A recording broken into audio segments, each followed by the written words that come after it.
ভাত, রুটি, পরোটা কিংবা ফ্রাইড রাইস যে কোনো কিছুর সাথে একটা পছন্দসই রেসিপি হলো চিকেন রসা। তো আজ আমি আপনাদের সামনে নিয়ে এসেছি এই চিকেন রসা রেসিপিটি।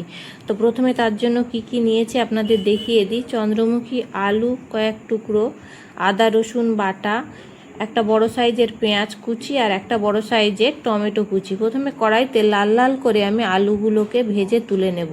তারপর ওই তেলেই দিয়ে দেব পেঁয়াজ আর টমেটো, দিয়ে লবণ দিয়ে নাড়াচাড়া করে বেশ কিছুক্ষণ পর আবার দিয়ে দেব আদা রসুনের পেস্টটা। আদা রসুনের পেস্টটা দিয়ে আবারও বেশ কিছুক্ষণ নাড়াচাড়া করে যখন এটা বেশ কষা হয়ে আসবে তখন দিয়ে দেব ধুয়ে রাখা চিকেনগুলো। আমি এখানে 1 কেজি পরিমাণ চিকেন নিয়েছি। ধুয়ে রাখা চিকেনগুলো দিয়ে বেশ কিছুক্ষণ নাড়াচাড়া করার পর এতে দেব লবণ, হলুদ গুঁড়ো আর কাশ্মীরি লঙ্কার গুঁড়ো। কিছুক্ষণ নাড়াচাড়া করে এটাকে ঢাকা দিয়ে দেব এখান থেকে, যাতে চিকেনটার থেকে জল বেরোয়। চিকেনটা থেকে ঢাকা দিয়ে দিলে এতটা পরিমাণ জল বেরোবে যাতে চিকেনটার অর্ধেকটাই সেদ্ধ হয়ে যাবে।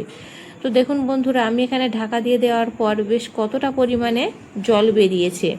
এই জলেই আমার চিকেন প্রায় অর্ধেক সেদ্ধ হয়ে গেছে।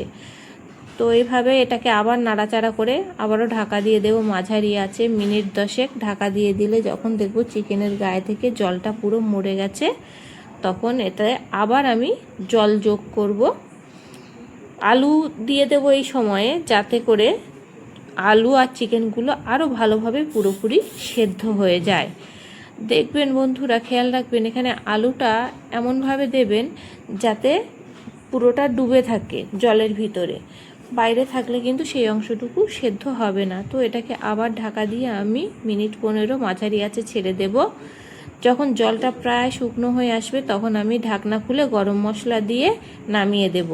তো বন্ধুরা, আপনারাও বাড়িতে বানাবেন এই রেসিপি। যদি ভালো লাগে আমার রেসিপিটি আপনাদের, তো চ্যানেলটি সাবস্ক্রাইব করে ভিডিওটি লাইক কমেন্ট শেয়ার করে পাশে থাকবেন। নমস্কার।